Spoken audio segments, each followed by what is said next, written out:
Hey everyone, Matt from Herbal House here, and in this video we're here to talk about the 730 nanometer or far red supplemental LED bar.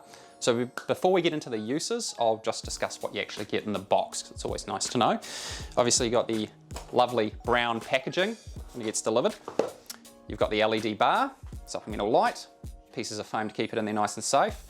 2 pairs of hangers, one for each end, and what those hangers connect to are these beautiful clips here. So those will just snap onto the back side of the LED like so. So with that out of the way, let's talk about some uses.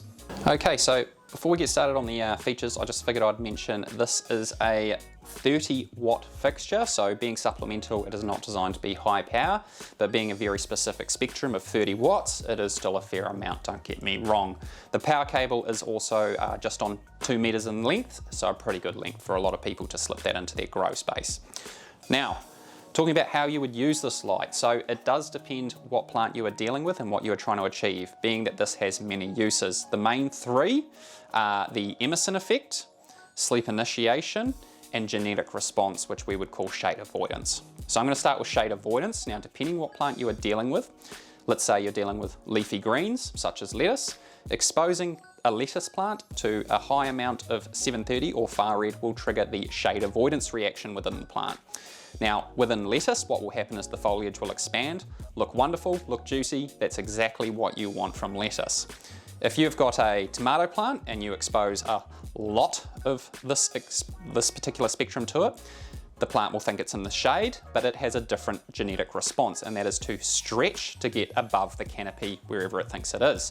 So not ideal if you're exposing too much of the spectrum to a particular plant like that. It will get quite stretchy and spindly, so you do have to be aware that you do not want to oversaturate those particular plants with this spectrum. The telltale signs will be that stretch. Now, the Emerson effect. The idea behind the Emerson effect is you are combining this particular wavelength, which we would call long wavelength, alongside short wavelength. Short wavelength is what your standard grow light emits, which is generally a white light. When you combine that short wavelength with this long wavelength, you're triggering both photoreceptors within the plant, meaning a better growing plant, quite simply. There is a bit of information out there on the internet that I'm sure you'll be able to find and research. However, that is one of the main benefits of this light. Again, you want to balance that with not overexposing, causing stretch within the particular plant you are dealing with. The next one is sleep initiation. Sleep initiation is the idea that you are going to time this particular light to turn on about 15 minutes before your main grow light turns off, and then run on for an additional 10 or 15 minutes. The idea behind that is you're exposing the plant to this particular spectrum just before the light turns off and just after. What that does is make the plant think that, it is sunset, time to get to work and start doing what they do when they're sleeping, or lights off as we'd call it.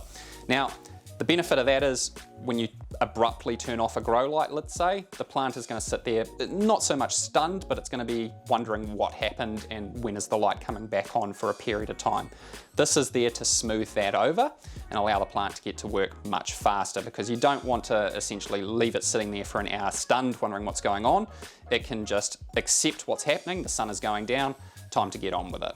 So that's why it is very useful for things such as the Emerson effect and sleep initiation at the same time.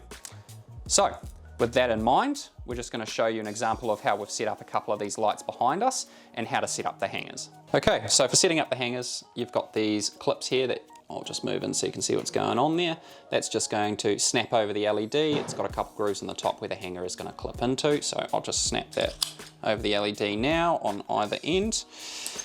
Now, these are quite unique, these hangers here, so I'll just unfold that so you can see what's going on.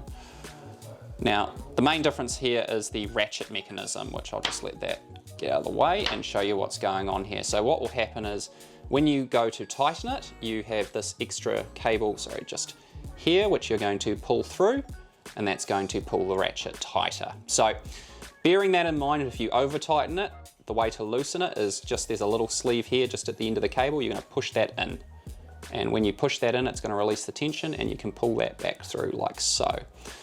So quite straightforward. You're going to hook either end pretty much you like onto the clip on the back of the LED, string that up around your tent pole, hook, or whatever you've got, pull it tight, easy as that. So we'll give you some shots in the tent of how we've set a couple of these up in a 2.2 by 1.2 tent. So here I am in the Eclipse Elite 2.2 by 1.2 tent, and you can probably see I've got a couple of these lights here. Depending on what kind of effect you're going for and what you need this light to do for you is going to depend how many you need. So in this particular tent we've put 2 in here to spread the distribution across the room for something such as the Emerson effect and the sleep initiation effect. If you're looking for just sleep initiation, realistically you could probably get away with just 1 in this tent, putting it dead center and just allowing the spectrum to be exposed to your plants. We're exposing your plants to the spectrum because they just need to register what's going on, not necessarily absorb and respond like they're trying to trigger a photoreceptor. So we'd rate these for about a meter by meter or 1.2 by 1.2 coverage to be quite considerable. And like I said, you should run this alongside your main grow light, which we don't have in here, but you'd essentially just sneak this in alongside that. So I hope this helps give you a better understanding of what these are used for, and if you have any questions at all, just get in touch with us here at Herbal House. Thanks for watching.